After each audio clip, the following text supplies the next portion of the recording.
আপনারা কি নুরউদ্দিন মোহাম্মদ জাহাঙ্গীরের নাম শুনেছেন? অনেকে শোনেন, অনেকে আবার বিশেষ করে আমাদের যুবকরা ইসলামী ইতিহাস, মুসলমানদের ইতিহাস এগুলি তো তাদের পড়ানো হয় কম। তারা আবার যদি জিজ্ঞাসা করা হয় ইন্ডিয়ান ফিল্ম স্টারের নাম যদি জিজ্ঞাসা করা হয়, তাহলে সেই নাম শুনতে তার 14 গোষ্ঠীর ইতিহাস শুনাই দিতে পারবে, কিন্তু মুসলমানের ইতিহাস তার জানা নাই। বর্তমান শিক্ষা ব্যবস্থা এরকম হয়েছে। নুরউদ্দিন মোহাম্মদ জাহাঙ্গীরের প্রথম জীবন গিয়েছে একরকম। দিল্লির স্বর যাকে বলা হতো, যিনি দিল্লির সম্রাট হযরতে মুজাদ্দিদ আল-ফিসানি রাহমাতুল্লাহ আলাইহি যখন সংস্পর্শে তিনি এসেছিলেন, তার জীবন ভিন্ন রূপে ভিন্ন খাতে প্রবাহিত হয়েছিল। এই সময় একদিন এক বুড়ি তার দরবারে এসে বলছে, জাহাপানা, আমি আপনার কাছে এসেছি একটা নালিশ করতে। আমার বাড়িটা আপনার এই বাড়ি থেকে বেশি দূরে নয়। আমার ছেলে সেনাবাহিনীতে চাকরি করে, ফ্রন্টিয়ারে এখন আছে, সেখানে সে যুদ্ধের মধ্যে সেখানে যুদ্ধরত। এখন আমার এক সুন্দরী পুত্রবধূ ঘরে প্রতিদিন কে যেন এসে আমার বাড়িতে হামলা চালায়, আর আজকে রাতে সে এসে আমার পুত্রবধূর ইজ্জত বোধহয় নষ্ট করবে। সুতরাং আমি আপনার কাছে নালিশ করলাম, হয় আপনি ওই দুর্বৃত্ত থেকে আমার পুত্রবধূর সতীত্বকে হেফাজত করেন, নতুবা আমাকে এই আজকের রাতটা সময় দেন, আমি আমার পুত্রবধূকে নিয়ে আপনার এই রাজ্য থেকে অন্যত্র চলে যাই। জাহাঙ্গীর কোনো কথার জবাব দিচ্ছেন না, চুপ করে আছে। মেয়ে লোকটির বুড়ি মানুষটাও রেগে গিয়েছে, বলছে, জাহাঙ্গীর, আমি তোমাকে হতে দেখছি, তুমি যদি আমার পুত্রবধূর সতীত্বের হেফাজতের কোনো দায়িত্ব নাও, তাহলে তোমাকে বলছি, তুমি যে পরকালে বিশ্বাস করো, সেই পরকালে তোমার স্রষ্টার সামনে আমি তোমাকে আসামির কাঠ গড়ায় দাঁড় করাবো। জাহাঙ্গীর তবুও কিছু বললেন না। মেয়ে লোকটি চলে গেল। গভীর রাত্রে জাহাঙ্গীর নিজে সেই বুড়ির বাড়ির কাছে চলে গিয়েছে। দেখেন দেওয়ালের পাশে একটা ঘোড়া দাঁড়ানো আর একটা প্রহরী।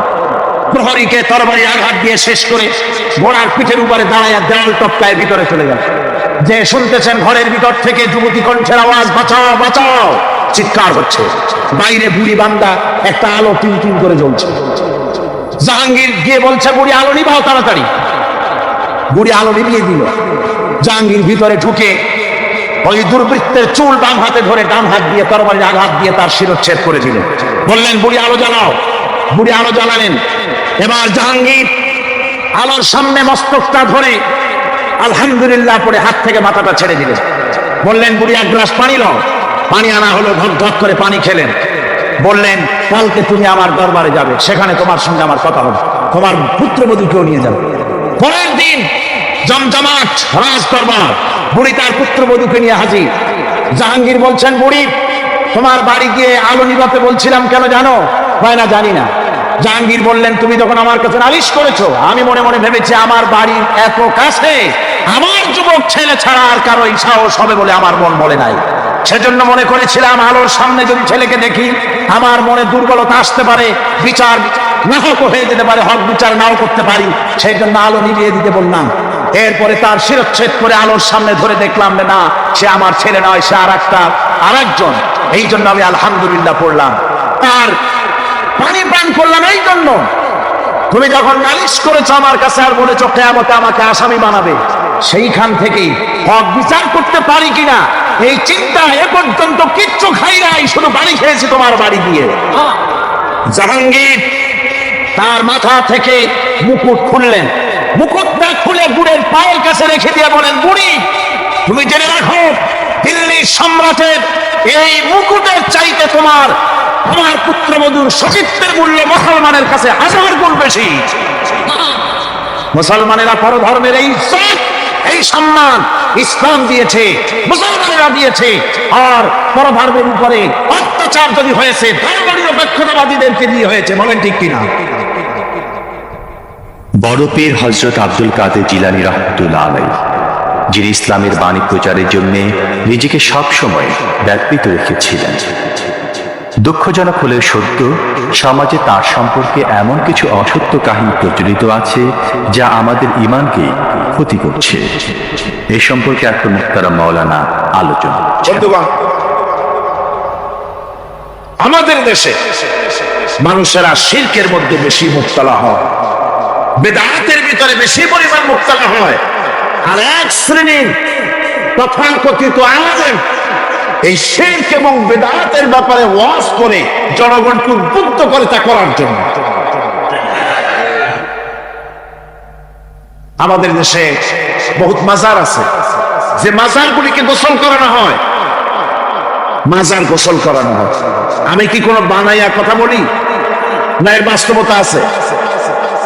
মাজার গোসল করানো হবে, পীর সাহেবকেও গোসল করানো হবে, পত্রিকায় দিয়ে দেয়, পোস্টার ছাপানো হয়, হ্যান্ডবিল ছাপানো হয়, হাজার হাজার টাকা খরচ করে প্রচার করে লোকদেরকে দাওয়াত দেওয়া হয়। কবর ধোয়া পানি, পীর সাহেবের গোসল করানো পানি। পীর সাহেবের গোসল করাইলো, এই পানি শরীরের কত জায়গা ধুয়ে আসলো, সেই পানি বোতলে ভরে 5 টাকা করে কিনে কিনে লোকেরা খায়। নাউযুবিল্লাহ। এরপরেও ইমানের দাবি কি করে করবে মুসলমান? দুর্ভাগ্যই মুসলমানের। গোসল শরীফ, নওরোজ শরীফ, তারপরে খসরোজে কি সানাতুন নাকি খসরোজ শরীফ, কি নাম হাবি জাবি বানাইছে আল্লাহ জানে। এখানেই শেষ নয়, হযরতে বড় পীর আব্দুল কাদের জিলানী রাহমাতুল্লাহ আলাইহি, আল্লাহর জবরদস্ত ওলি, সাইয়্যিদ, অত্যন্ত উচ্চ মানের আলেম, তার সম্পর্কে এক শ্রেণীর আলেম নামধারী লোকেরা তাকে আল্লাহর কাছে পৌঁছায় দিয়েছে, আল্লাহর সমকক্ষ করে দিয়েছে। তাকে দস্তগীর বলা হচ্ছে। কিসের দস্তগীর? তো বলে যে মেরাজের রাত্রে রাসূল করিম সাল্লাল্লাহু আলাইহি ওয়াসাল্লাম নাকি কোন জায়গায় আছাড় খাইছিলেন, আর উনি গিয়া তার হাত ধরেছেন, এই জন্য বলা হচ্ছে দস্তগীর। তিনি তার হাত ধরে তাকে ঠিক করে দিয়েছেন।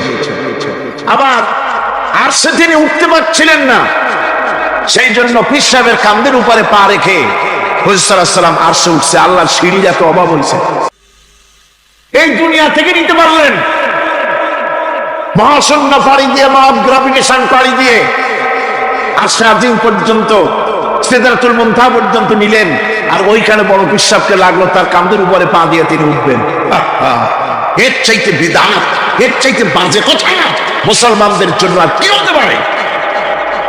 দুর্ভাগ্য এই জাতি, এই সব আলেম নামের কলঙ্ক, যারা নাকি বড় পীর সাহেবের নামে ওয়াজ করে করে বলেন, তার নামে দরুদ বানাইছে, তার নামে বলে ইয়া আব্দুল কাদের জিলানী শাইয়ান লিল্লাহ, যারা কয় নাউযুবিল্লাহ। বলা হয় হে বড় পীর সাহেব, আপনি আল্লাহর রাস্তে আমাদের কিছু দেন। আরে মিয়া সাহেব, আব্দুল কাদের জিলানী রাহমাতুল্লাহ আলাইহি যা পেয়েছেন আল্লাহর কাছ থেকে পেয়েছেন, তার দেওয়ার কিচ্ছু নাই। যা দিলেন আপনাকে আমাকে আল্লাহ পাক দিবে। ইয়া গাউসু আগিস্তি বলার জানিস নাই, ইয়া গাউসু আগিস্তি বলতে হবে আল্লাহ পাক। গাউস কে? আল্লাহ পাক, তাকে বলতে হবে ইয়া গাউসু আগিস্তি, আয় আল্লাহ পাক তুমি আমাকে সাহায্য করো। সাহায্য করতে পারেন আল্লাহ পাক। বড় পীর সাহেবকে ইয়া গাউসু আগিস্তি বলা যাবে না। গাউসুল আযম, এই ডিগ্রি, এই খেতাব বেদাতপন্থীদের বানানো খেতাব। গাউসুল আযম কোন মানুষ হতে পারে না, পারে না, পারে না।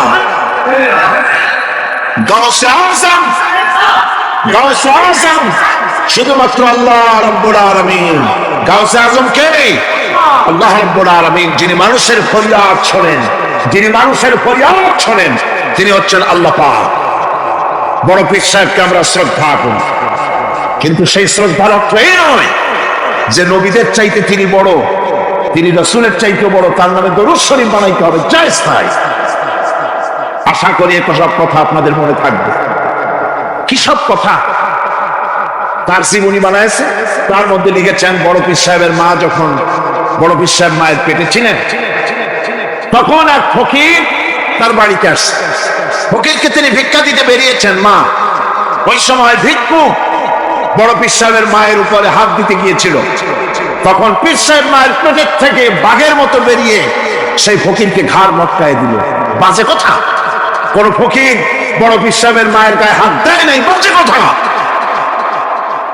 তারপরে তিনি মরা মানুষ চিন্তা করেছেন, খড়েন পাঠাইয়া কারে পিটাইছে, বদনা মারছে, আর এক বাড়ি যাইয়া সেই বদনা দিয়ে পিটিয়ে মাথা ফাটাই দিছে, বাজে কথা। মরা মানুষ চিন্তা করেছেন। সুতরাং এই সমস্ত বাজে কথায় কান দেওয়ার কোনো কারণ নাই। ওলিউল্লাহদের কেরামত হক, সন্দেহ নাই, কিন্তু সেই কেরামত মুজিজাকে পার হতে পারবে না। কোন মুজিজা আল্লাহর কুদরতকে পার করতে পারবে না। সেই জন্য আমি কথাটা ক্লিয়ার করে দিতে চাই, নফল সুন্নতের উপরে যেতে পারবে না, সুন্নত ওয়াজিবের উপরে যেতে পারবে না, ওয়াজিব ফরজের উপরে যেতে পারবে না, ঠিক কিনা? আলেম ওলামা এর মর্যাদা, পীর আলেম ওলামাদের মর্যাদা হচ্ছে তাদের মর্যাদায় তারা আছেন। এদের মর্যাদা যত বড় পীর হোক, যত বড় আলেম হোক, সাহাবীদের সমকক্ষ হতে পারবে না, পারবে না, পারবে। আর আল্লাহ যাদের উপরে সন্তুষ্ট তারাই হচ্ছেন সাহাবায়ে কেরাম রিদওয়ানুল্লাহি তাআলা আলাইহিম আজমাইন। সুতরাং ওলামা পীর বুজুর্গ সাহাবীদের সমান নয়, সাহাবীরা কোনদিন নবীর সমান নয়, আর নবীরা কোনদিন আল্লাহর মর্যাদার সমকক্ষ নয়। কথা ক্লিয়ার হয়েছে? সুতরাং আজ আমাদেরকে বুঝতে হবে ওয়াইয়াকা নাস্তাইন, ইয়াকা নাবুদু, তোমার ইবাদত করি, ওয়াইয়াকা নাস্তাইন, কেবল তোমার কাছেই সাহায্য চাই। খতমে গাউসিয়া বানাইছে, কোথায় পেয়েছে?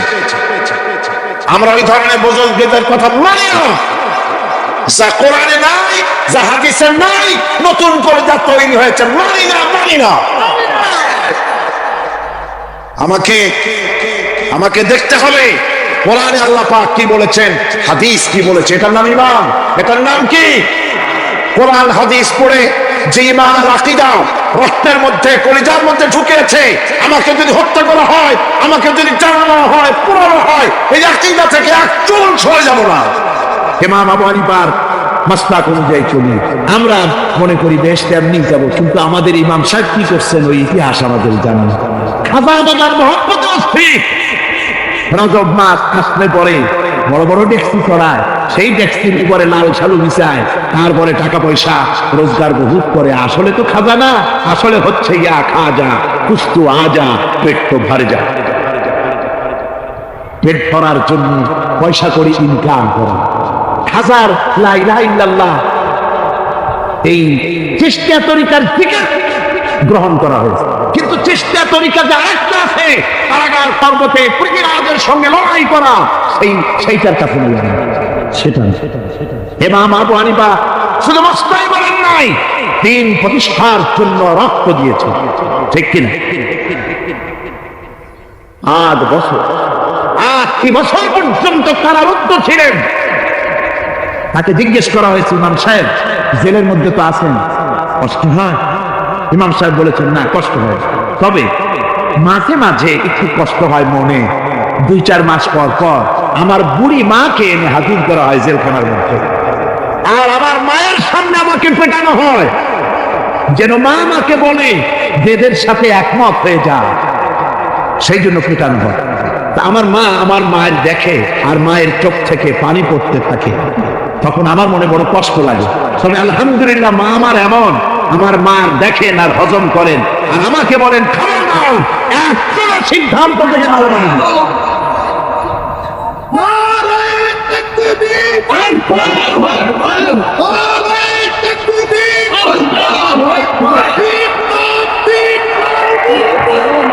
আমার ভাইরা, ইমাম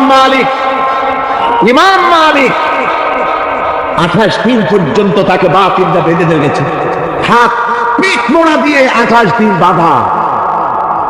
এই হাত বাহু থেকে ডিসকানেক্ট হয়ে গিয়েছে, এই বাহুর জোড়া থেকে ডিসকানেক্ট হয়ে গিয়েছে হাত, 28 দিন পর্যন্ত বাঁধা ছিল। ইমাম আহমদ বিন হাম্বল, ইসলাম বিরোধীরা তাকে পিটাইছে, প্রত্যেকটা চামকের সাথে গায়ের গোশত উঠে এসেছে। এজন্য কবি বলতেছি, पैरोगी बू हनीफा की सनद जिंदान है, हम्बली होता है पीठ पर दुर्रे खाने की बात। হানাফি হতে চাও, জেল জরিমানার জন্য প্রস্তুতি নাও। শুধু সবজি কলা খাইয়া বেহেশতে যাওয়া যাবে না, এত সহজ না। আঙ্গুর বেদানা, সবজি কলা আর দুধের স্বরের উপর ইসলাম আসে নাই। ইসলাম এসেছে তত্ত্বময়দানের উপরে, জান দিয়ে রক্ত দিয়ে ইসলাম প্রতিষ্ঠা হয়ে গোটা দুনিয়ার নির্যাতিত নিপীড়িত জনতার মুখে হাসি ফুটিয়েছে ইসলাম। যুগে যুগে অনেক নাস্তিকেরও আগমন ঘটেছিল, যারা মহান রব্বুল আলামিনের অস্তিত্ব পর্যন্ত মানতে চায়। অথচ যে কোনো অল্প শিক্ষিত লোকও আল্লাহ রাব্বুল আলামিনের সৃষ্টি রহস্য অবলোকন করলে তার উপর ঈমান না এনে পারে না।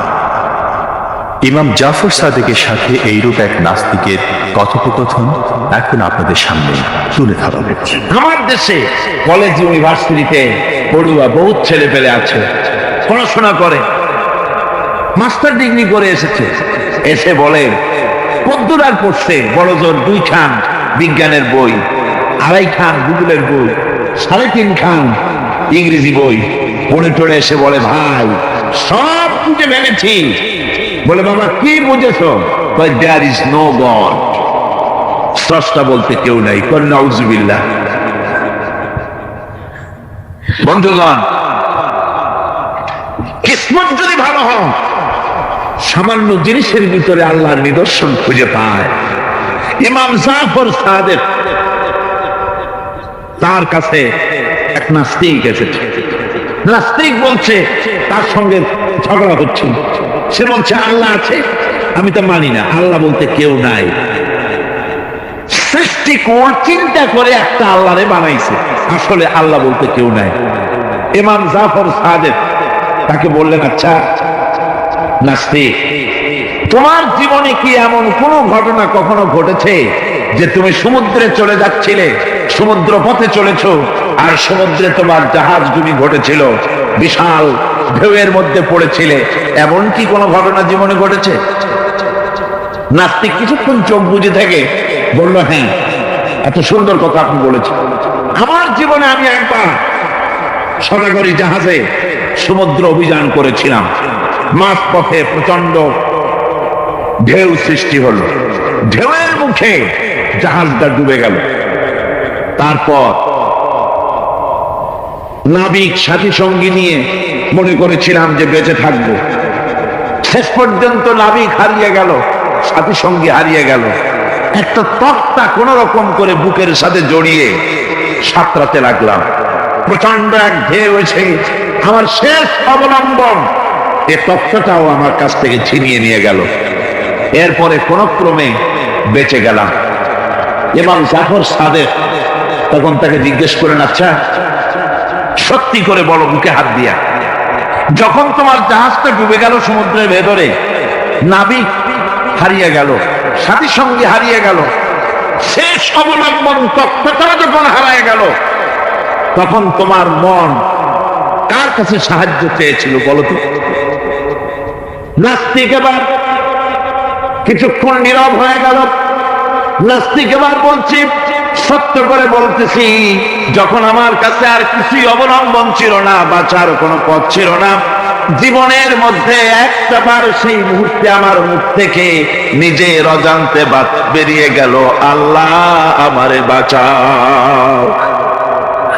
এই যে বললাম, সঙ্গে সঙ্গে এক তুফান প্রচন্ড আঘাত দিয়ে আমাকে ছিটকে দিয়ে তীরে আমাকে নিক্ষেপ করে দিল।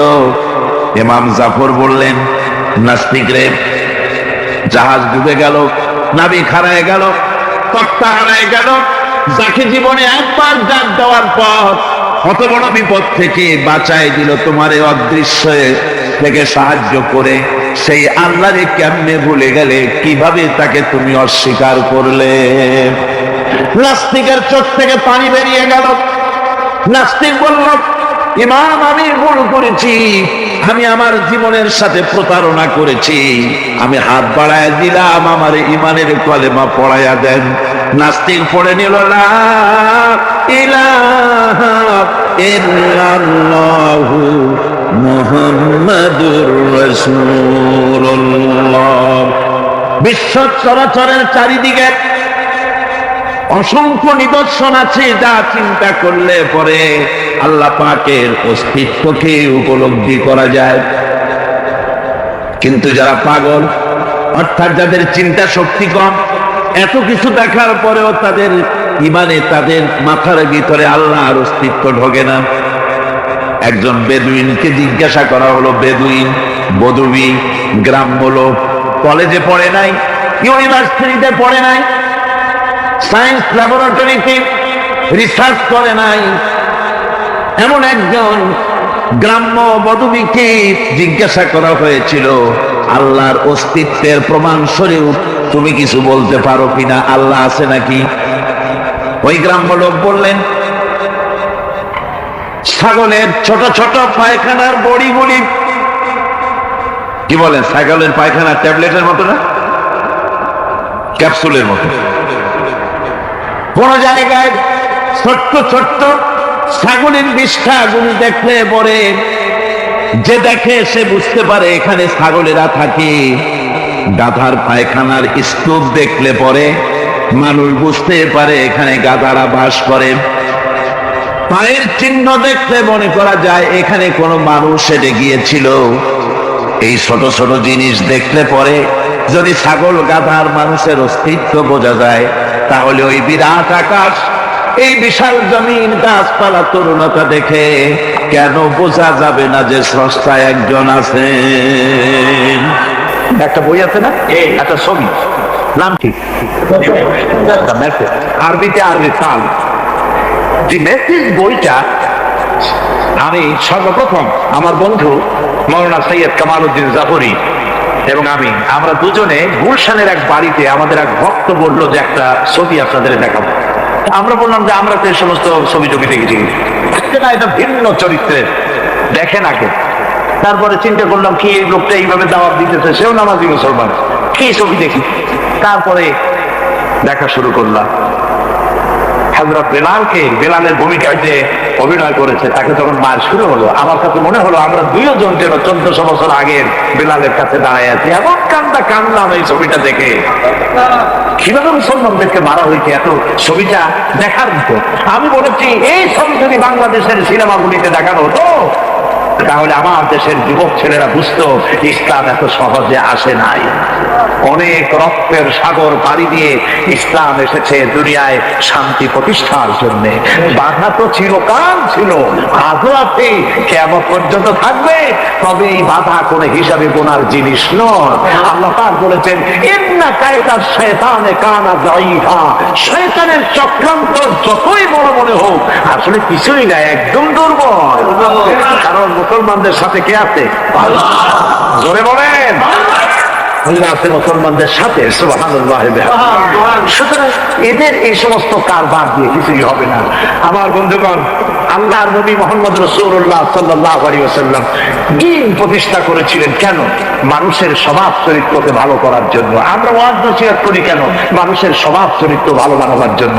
আর অন্য কোনো উদ্দেশ্য আছে বলে? আর কোন উদ্দেশ্য আছে? মানুষের স্বভাব চরিত্র ভালো হোক, আমাদের চরিত্র ভালো হোক, আমাদের স্বভাব ভালো হোক, পৃথিবীতে আমরা আবার রাজত্ব ফিরে পাবো। সারা দুনিয়া আবার মুসলমানদের পায়ে চুমো খাবে। যদি আপনারা আপনাদের ছেলে মেয়েগুলিকে মুসলমান না বানাইতে পারেন, বলবেন ওগুলো কি কাফের নাকি? না, আমি কাফের বলবো না, আমি বলবো না, তবে ইসলামের উপরে নাই। তাদেরকে যদি সত্যিকারের মুসলমান বানাতে পারেন, তাহলে আপনার এই বিল্ডিং গুলি থাকবে। নইলে স্পেনের অবস্থা দেখতেন, দেখেন নাই? স্পেনে কি আছে? স্পেনের সেই মসজিদ, বিশাল মসজিদ, 6 একর জমিনের উপরে মসজিদ মুসলমানরা বানাইছে। সুবহানাল্লাহ কবেন না? তাও 6 একর, 6 একর জমিনের উপরে মুসলমানেরা মসজিদ বানাইছে। সেই মসজিদের ভিতরে এখন 14টা গির্জা। মুসলমানদের মসজিদগুলি শরাবখানায় পরিণত হয়েছে। মুসলমানদের মসজিদ। আল্লামা ইকবাল এই স্পেনের অলিতে গলিতে হেঁটেছেন আর চোখের পানি ফেলে বলেছেন, আয়ে গুলিস্তানে উন্দলুস वो दिन है याद तुझको था तेरी डालियों में जब आशियां हमारा। নিশ্চয়ই সেদিনের কথা তোমার মনে থাকা স্বাভাবিক, যেদিন তোমার অলিতে গলিতে রাস্তায় রাস্তায় মুসলমানদের পদচারণা হতো। কর্ডোবায় গ্রানাডায় মুসলমানরা যখন রিসার্চ করত, গবেষণা করত, তামাম দুনিয়ায় মুসলমানেরা শান্তি প্রতিষ্ঠা করেছিল। আর আজ সেই জায়গায় ইসলামের সাথে না থেকে কপাল পড়েছে মুসলমানদের। মুসলমানেরা সেই ঐতিহ্য ভুলে গেছে। আল্লামা ইকবাল বলছেন, হায় তুঝে বাতাও तकदीर उमम क्या है, हाँ तुझे बताऊं तकदीर उमम क्या है, শমশের সেনার আউয়াল কৌশর বাবাখির। এসো আমি তোমাদেরকে এই জাতির ভাগ্যের উন্নয়নের কথা শোনাই। এই মুসলমান জাতির হাতে যতদিন কোরআন ছিল, শমশির ছিল, ততদিন গোটা পৃথিবী পায়ের উপরে মুসলমানদের চুমা খেয়েছে। আর কোরআন শমশিরের পরিবর্তে যখনই মুসলমানদের হাতে গান বাজনা এলো, সারেগামা পাদানিসা এলো, সারিন্দা এলো, গিটার এলো, তবলা এলো, তখন থেকে মুসলমানদের পতনের যুগ শুরু হয়ে গেল। আল্লাহ পাক বলছেন আমারু, আমর করো, হুকুম করো। তো হুকুম করতে গেলে কোথায় যাওয়া লাগে? ক্ষমতায় যাওয়া লাগে। বুঝে আসে না কথা? হুকুম করতে পারে কারা? যারা ক্ষমতায় আছে। এখন ক্ষমতায় যদি আপনি পাঠান সিনেমা খোর, মদ খোর, জেনা খোর, ওরা যদি ক্ষমতায় যায়, সিনেমার অশ্লীলতা তারা কি দূর করবে? তারা কি দূর করবে? তারা কি মদ দূর করবে? জেনা দূর করবে? ওগুলো তো ওদের দরকার।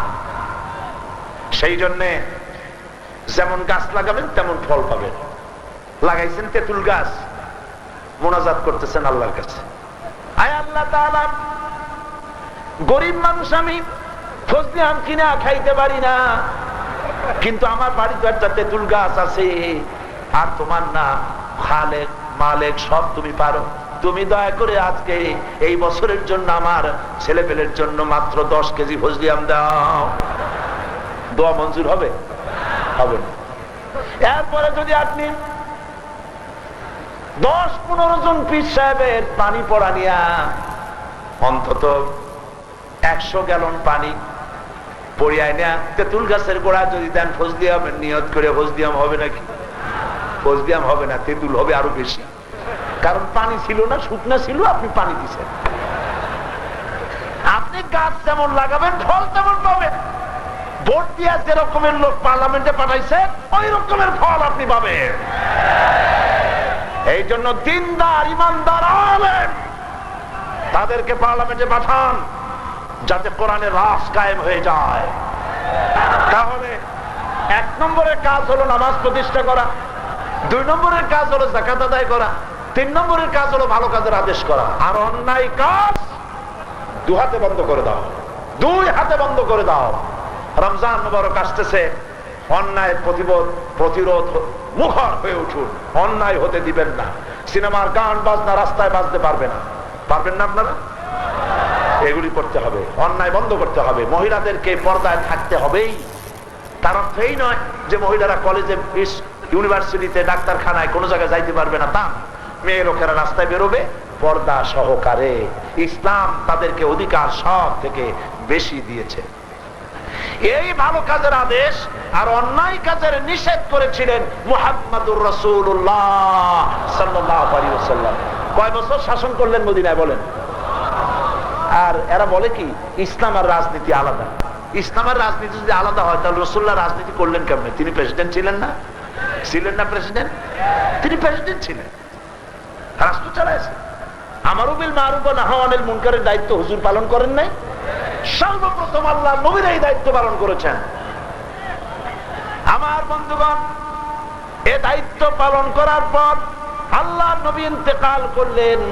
এরপরে হযরত আবু বকর ক্ষমতায় আসলেন। হযরত আবু বকর ক্ষমতায় এসে হযরত ওমর রাদিয়াল্লাহু তাআলা আনহুকে বিচারপতি বানালেন। হযরতে ওমর হচ্ছেন মদিনার বিচারপতি। ঐতিহাসিকরা লিখছেন ফামাকাতা আমান কামিলান ফালাম ইয়াখতাসিম ইলাইহি ইসনান।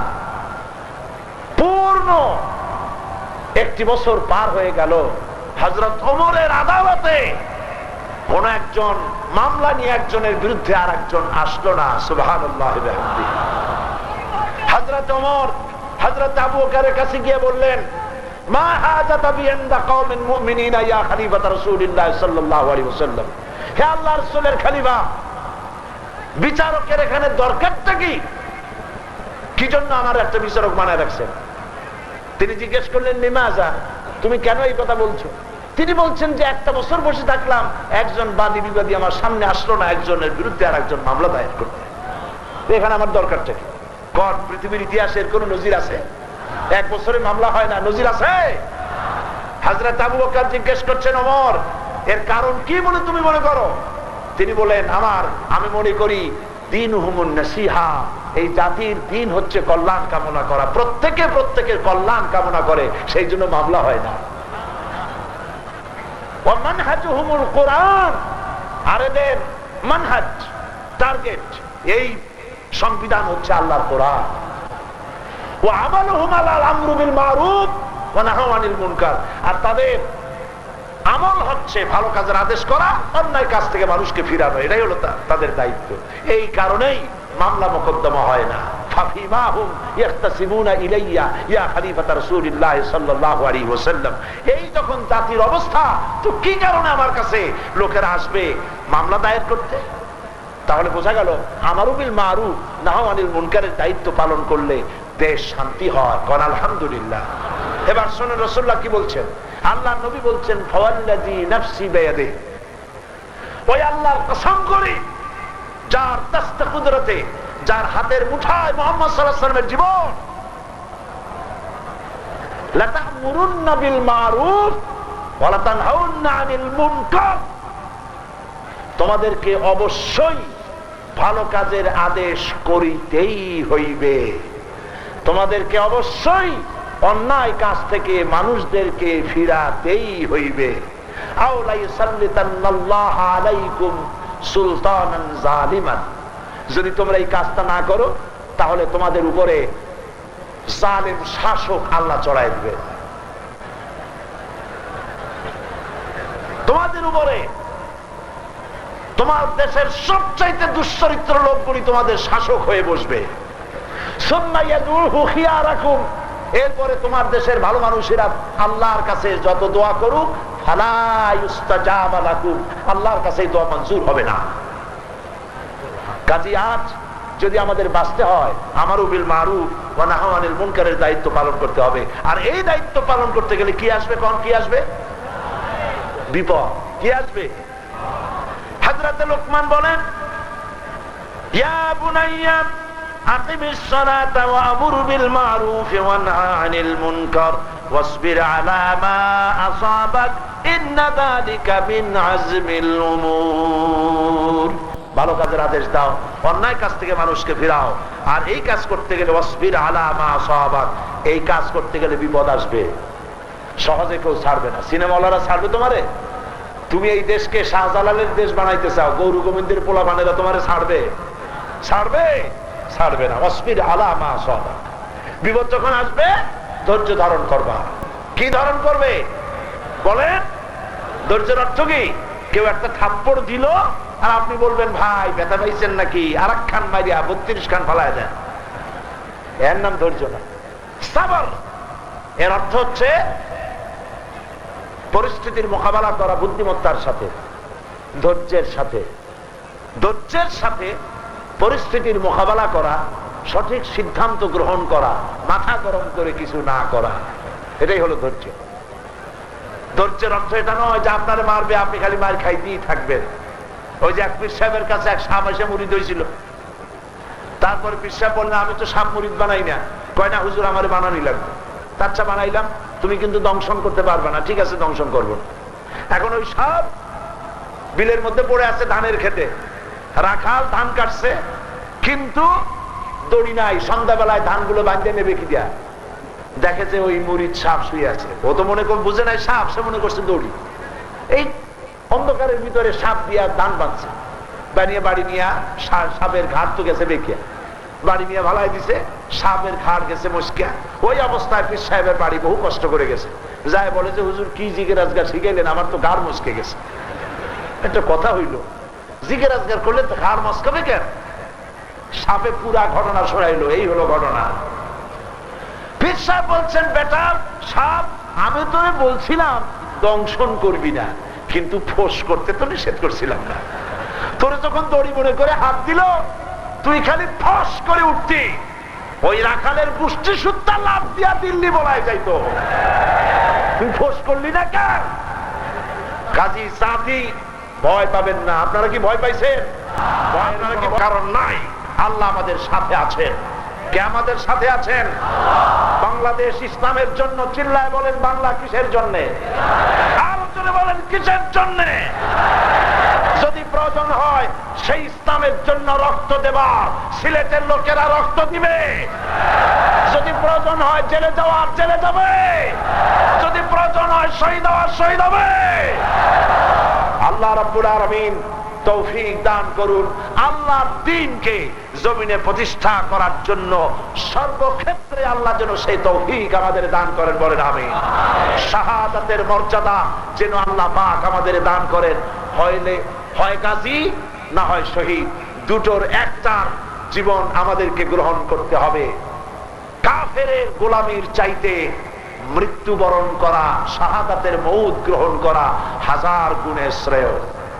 বিড়ালের মতো 500 বছর বেঁচে থাকায় লাভ নাই, সিংহের মতো খালিদ বিন ওলীদের মতো 1 ঘন্টা বেঁচে থাকুন, এটার মূল্য আছে, ঠিক কিনা? আর শাহাদাতের মউত হাতের চিমটি কাটলে যতটুকু না কষ্ট হয়, শাহাদাতের মউত এর চাইতে বেশি কোনো কষ্ট নয়। আল্লাহর নবী নিজে দ্বীন প্রতিষ্ঠার জন্য রক্ত দিয়েছেন, শহীদ হয়েছেন। সাহাবায়ে কেরাম কত কষ্ট করেছেন। তারা যদি কষ্ট না করতেন, তারা যদি সাহস না করতেন, জীবন না দিতেন, ইসলাম এই পর্যন্ত আসতো না। আমি সেজন্য আজ সিলেটবাসীকে উদাত্ত আহ্বান জানাই, আল্লাহর দ্বীন কায়েমের জন্য আমাদের সামনে সময় আসতেছে রমজান মুবারক। এই রমজান মুবারক এমন একটি মাস, যেই মাসে আমরা আমাদের তাকওয়া তৈরি করতে পারি, ঈমান মজবুত করতে পারি, নিজেদেরকে আল্লাহর দ্বীনের জন্য তৈরি করতে পারি। জোরে বলেন আমিন। আল্লাহর জন্য, আল্লাহর দ্বীন কায়েমের জন্য এই রমজান মাস যেন আমরা ব্যবহার করতে পারি, বলেন আমিন। রমজান মাসে বেশি বেশি করে তেলাওয়াত করবেন, কোরআন শরীফ পড়বেন। কোরআন নাজিলের মাস, কোরআন বুঝা পড়বেন, আল্লাহ যেন তৌফিক দেন।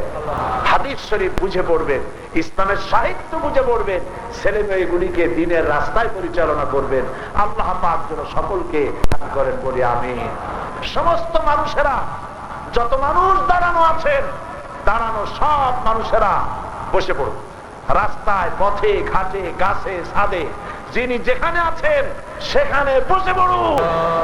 সুবহানাল্লাহ ওয়ালহামদুলিল্লাহ লা ইলাহা ইল্লাল্লাহ, সুবহানাল্লাহ ওয়ালহামদুলিল্লাহ লা ইলাহা ইল্লাল্লাহ, লা ইলাহা ইল্লাল্লাহ মুহাম্মাদুর রাসূলুল্লাহ।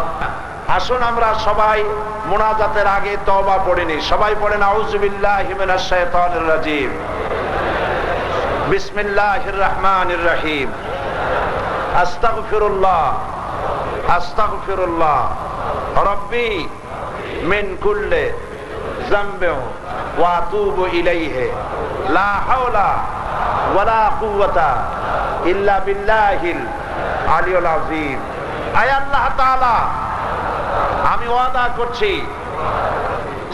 গুনাহে কবিরা, গুনাহে সগীরা, শিরক এবং বেদাত, সকল রকমের গুনাহ আমি পরিত্যাগ করব। আল্লাহ তাআলা আমাকে গুনাহ থেকে বাঁচার তৌফিক দাও, তোমার গোলামি করার তৌফিক দান করে দাও। লা ইলাহা ইল্লাল্লাহু মুহাম্মাদুর রাসূলুল্লাহ, আশহাদু আল্লা ইলাহা ইল্লাল্লাহু ওয়াহদাহু লা শারীকা লাহু ওয়া আশহাদু আন্না মুহাম্মাদান আবদুহু ওয়া রাসূলুহু। আর আযানের, নামাজের মুনাজাতের পর আযান হবে, আযানের পর বা জামাত এশার নামাজ আদায় করে যাবেন। এক্ষুনি মোনাজাত হচ্ছে, রাস্তায়, পথে, ঘাটে, ছাদে, গাছে, যিনি যেখানে আছে সেখানে বসে পড়ুন আর মোনাজাতে শরীক হন। আল্লাহুম্মা আমিন। রব্বানা যালামনা আনফুসানা ওয়া ইন লাম তাগফির লানা ওয়া তারহামনা লানাকুনান্না মিনাল খাসিরিন। সবাই পড়েন আমার সাথে, মনটা নরম করে, মাথা নিচু করে সবাই পড়েন। রব্বানা যালামনা আনফুসানা ওয়া ইন লাম তাগফির লানা ওয়া তারহামনা লানাকুনান্না মিনাল খাসিরিন। আবার পড়েন, রব্বানা যালামনা আনফুসানা ওয়া ইন লাম তাগফির লানা ওয়া তারহামনা লানাকুনান্না মিনাল খাসিরিন। আয় আল্লাহ তাআলা, সিলেটের স্বর্ণোচিত কালের শ্রেষ্ঠ সমাবেশ কোরআনের এই মাহফিলে আজ লক্ষ লক্ষ মানুষ হাজির হয়ে গেছে। তোমার বান্দা বান্দিরা গোটা শহর ভর্তি হয়ে গেছে। রাস্তায় জায়গা নাই, ছাদে জায়গা নাই, সমস্ত মানুষ তোমার বান্দা বান্দিরা তোমার রহমত পাওয়ার আশায় সিলেটের এই ময়দানে উপস্থিত হয়ে গেছে। আজকে 4 দিন পর্যন্ত কোরআনের কথা এখানে আলোচনা করা হলো। আল্লাহ তাআলা আলোচনার সওয়াব, দুরূদ ও সালামের সওয়াব, জিকির আজকারের সওয়াব রাসূল করিম সাল্লাল্লাহু আলাইহি ওয়াসাল্লামের রূহ মুবারকে পৌঁছায়া দাও। আয় আল্লাহ তাআলা, तमाम পৃথিবীর মাটির নিচে যত মুমিন বান্দা বান্দি তোমার শুয়ে আছে, তাদের আরওয়ার পরে সওয়াব আল্লাহ তুমি দয়া করে পৌঁছায় দাও। রব্বুল আলামিন, এই সিলেটের মাটিতে হযরতে শাহজালাল ঘুমায় আছেন, হযরতে শাহ পরান ঘুমায় আছেন, শত শত আউলিয়া এই মাটিতে শুয়ে আছেন। আল্লাহ তুমি দয়া করে তাদের রূহের পরে সওয়াব পৌঁছায় দাও। রব্বুল আলামিন, এবার দোয়া করি আমাদের মা বাপের জন্য। আমাদের মা বাপ দুনিয়া থেকে যাদের বিদায় হয়ে গেছে, আল্লাহ কবরগুলিকে জান্নাতের টুকরা বানায়া দাও। রব্বুল আলামিন, আত্মীয় স্বজন যদি আমেরিকায় থাকে, লন্ডনে থাকে, আজকাল যোগাযোগের ভালো ব্যবস্থার কারণে প্রত্যেক দিন তাদের সঙ্গে টেলিফোনে কথা বলা যায়, সপ্তাহে সপ্তাহে চিঠিপত্র আদান প্রদান করা যায়। কিন্তু আমাদের মা বাপ যাদের মারা গেল, বছরের পর বছর চলে গেল, অন্ধকার কবরে মা এবং বাবা কি হালতে আছে জানি না। আল্লাহ, আমাদের আব্বা যাদের মারা গেছে কবরটাকে বেহেশত বানাইয়া দাও। আমাদের আব্বা জান গ্রামের মানুষ ছিলেন, কত কষ্ট করে আমাদেরকে লেখাপড়া শিখাইছে, নিজে না খাইয়া আমাদের খাওয়াইছে। আব্বা জান যার মারা গেল কবরটারে বেহেশত বানায় দাও। আল্লাহ তাআলা, মানুষেরা কত সম্মান করে, কিন্তু বাপে যে স্নেহ করতেন, মহব্বত করতেন, ওই মহব্বত তো হারায় ফেলেছি।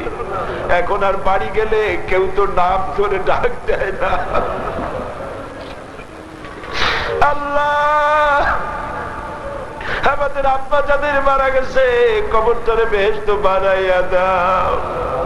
কিচ্ছু নিয়ে যায় নাই, বাড়িঘর সব ফালাই দিয়ে গেছে, ব্যাংক ব্যালেন্স রেখে গেছেন, বাড়িঘর রেখে গেছেন, কিছু নিয়ে যায় নাই, খালি হাতে গেছে। আল্লাহ বাপের কবর বেহেশত দিয়া ভরিয়া দাও।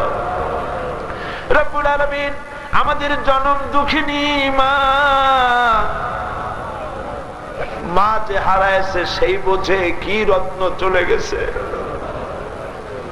আল্লাহ তাআলা, আমাদের মধ্য থেকে মা যাদের চলে গেল, আল্লাহ কবরটারে বেহেশত বানাইয়া দাও।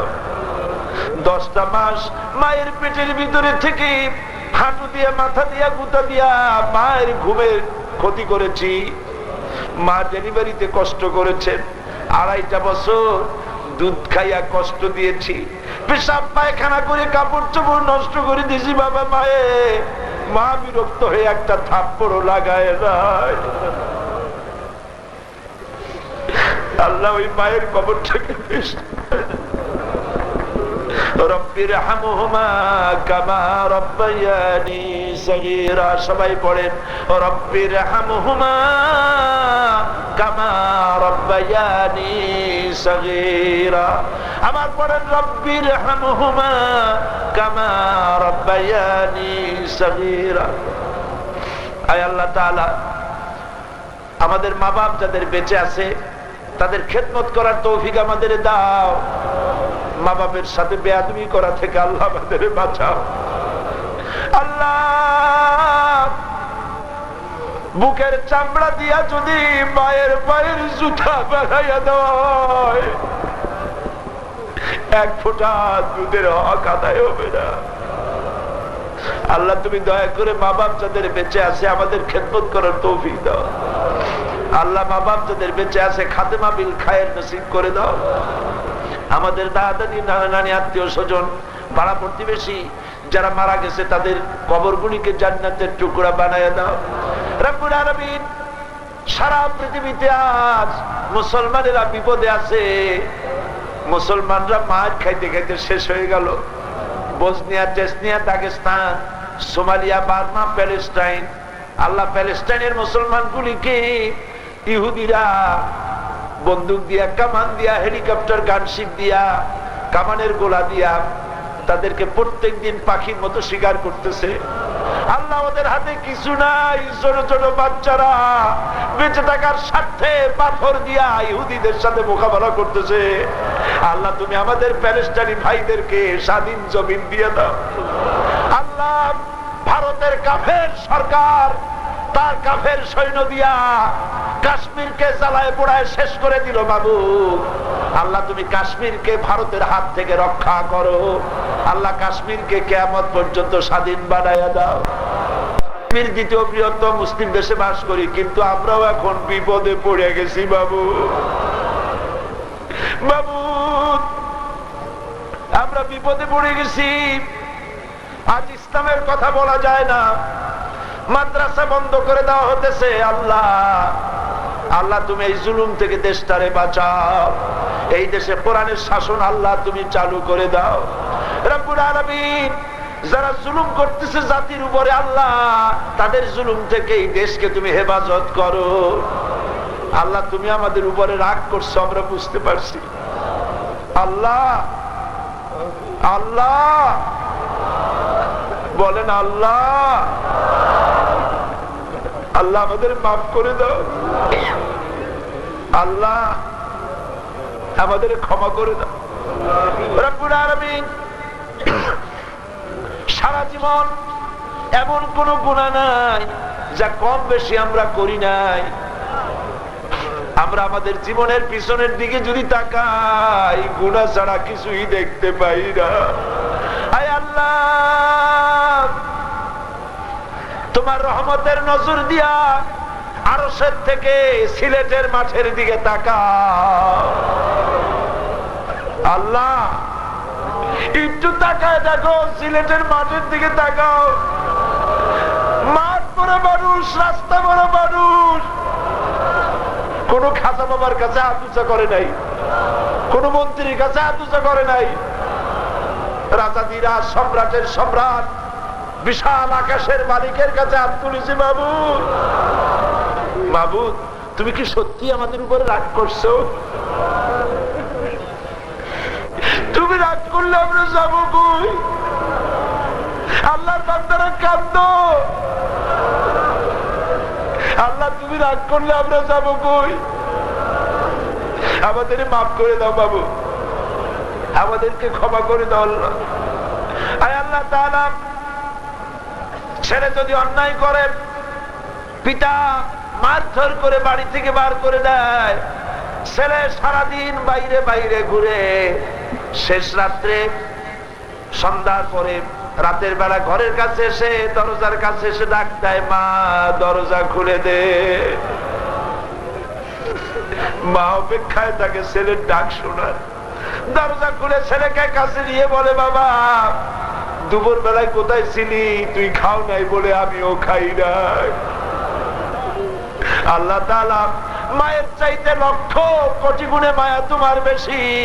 আল্লাহ আমরা কাঁদতেছি, আমাদের জন্য রহমতের দরজাটা খুলে দাও। আল্লাহ আমাদের মাফ করে দাও। সবাই মাথা নিচু করেন, চক্ষু বন্ধ করেন, কাঁদেন আল্লাহর কাছে। যার যার চাওয়ার আছে কাঁদেন আর চান। আজকের দোয়া কবুল হবে, কবুল হবে ইনশাআল্লাহ।